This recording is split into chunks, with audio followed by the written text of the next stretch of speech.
Bonjour, bienvenue chez Redwood Paddle. Vous avez sous les yeux et je vais vous présenter la nouvelle gamme 2021 Funbox Air Pro V.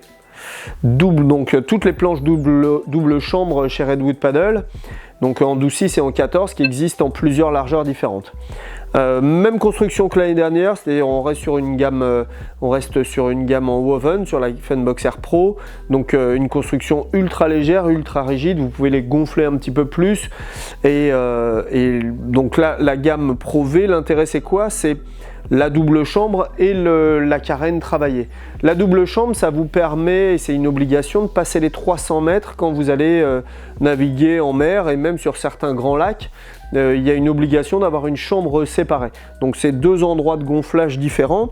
Nous on a fait le choix de rajouter une bulle sur la planche. Donc c'est notre double chambre. Ça permet en fait deux choses. Ça permet de cacher le V qu'on fait dessous, puisqu'en fait on a trouvé une façon de récupérer une étrave à peu près similaire à une planche rigide en faisant du V sous la carène, ce qui permet à la planche, plutôt que d'être plate, de mieux couper l'eau et de mieux faire une entrée dans l'eau en termes de vitesse pour un gonflable. Donc on se rapproche esthétiquement vraiment et technologiquement du shape d'une planche rigide.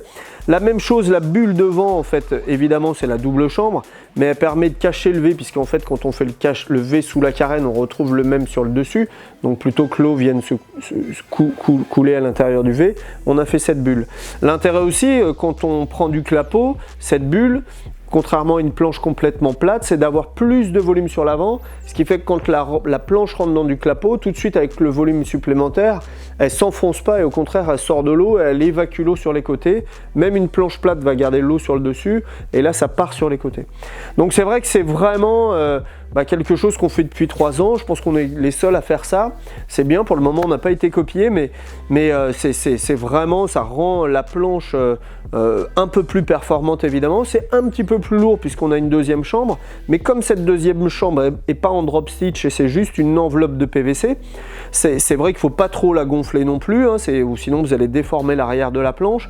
Donc on gonfle toujours la première chambre à fond et puis on met juste en forme la deuxième chambre, mais il y a assez de volume d'air pour vous soutenir si jamais la première venait à crever, enfin la chambre principale, mais ça n'arrive pas, hein, donc pas d'inquiétude de ce côté-là. Mais légalement, vous avez tout ce qu'il faut, vous avez votre deuxième chambre. Et en termes de glisse et de performance, c'est vraiment une planche exceptionnelle. Là, on se rapproche vraiment de la qualité d'une planche rigide en termes de glisse. La rigidité du woven, c'est vraiment ce qu'il y a de mieux aujourd'hui. La possibilité de gonfler un petit peu plus qu'habituellement, c'est vraiment top sur une planche comme ça. L'étrave et la double chambre. Et puis en plus, on a rajouté, mais qui existe déjà depuis quelques années, le railing tail à l'arrière. Ça permet de ne pas avoir l'arrière très rond. Là, on vient faire un point rigide à l'arrière, ce qui fait qu'on n'a pas de perturbation et on a une planche qui tourne mieux et qui freine moins quand on désire avoir de la glisse. Voilà, on l'a rétréci par rapport à il y a 2 ans, ce qui permet de plier la planche facilement. Toujours un boîtier US Box, donc vous pouvez même monter un aileron en race dessus, en carbone par exemple.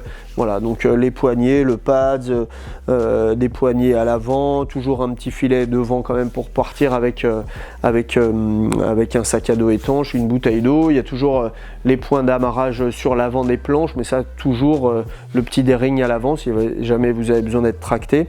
Voilà, donc la possibilité d'aller en mer au-delà des 300 mètres avec ce genre de planche là, avec tout ce qu'il faut en plus. Un bout de remorquage, le leash est considéré comme un bout de remorquage, ça passe. Un moyen de communication, donc si vous avez un téléphone dans votre poche étanche, voilà, il faut le prendre. Et puis une aide à la flottaison, donc un gilet ou une combinaison intégrale peut être acceptée comme une aide à la flottaison. Et puis après surtout prenez les météos parce que c'est ce qui compte, c'est pas la législation évidemment que ça compte, mais soyez prudents, faites attention, au-delà des 300 mètres on commence à être en mer et en pleine mer, donc voilà, prenez soin de vous, à bientôt, n'hésitez pas, ciao, bye.